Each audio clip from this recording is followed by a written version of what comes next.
તમે રાજકોટથી ગુજરાતના દરેક ગામડા ઘર સુધી પહોંચ્યા, ત્યાંથી અલગ અલગ રાજ્યોમાં પહોંચ્યા.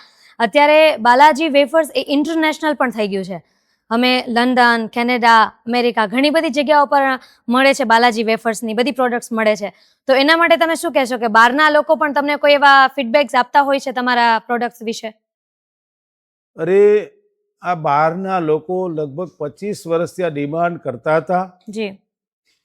પણ અમારી પાસે એ એક્સપોર્ટ માટે એક ડિપાર્ટમેન્ટ બનાવવાની જરૂર પડી. કારણ કે અમે અનેક એવા નિયમોનું પાલન કરવું પડતું હોય છે. એ બધી સમજ અમારી પાસે ના હોઈ શકે. એટલે એ 25 વર્ષના અંતે અમે લગભગ આ 7-8 વર્ષથી આ એક્સપોર્ટ શરૂ કર્યું છે. અને એવું મને રિપોર્ટ મળે છે કે અમે રાજી થયા કે બાલાજીનું પેકેટ મળ્યું. નો ડાઉટ થોડું કોસ્ટલી હોય આની કમ્પેરિઝનમાં, પણ અમે રાજી થયા જી. કે અમને અમારા નાનપણમાં બાલાજી ખાધીથી અમને વિદેશમાં પણ મળી.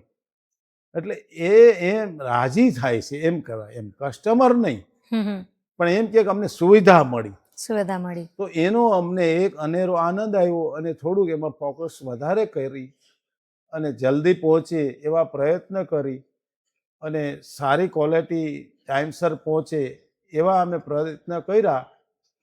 એટલે ફોરેનમાં પણ સામેથી ડિમાન્ડ આવવા માંડી અને ત્યાં પણ કોઈ જાતની સ્કીમ, કોઈ જાતની પબ્લિસિટી કર્યા વગર સારું એવું સેલ મળ્યું.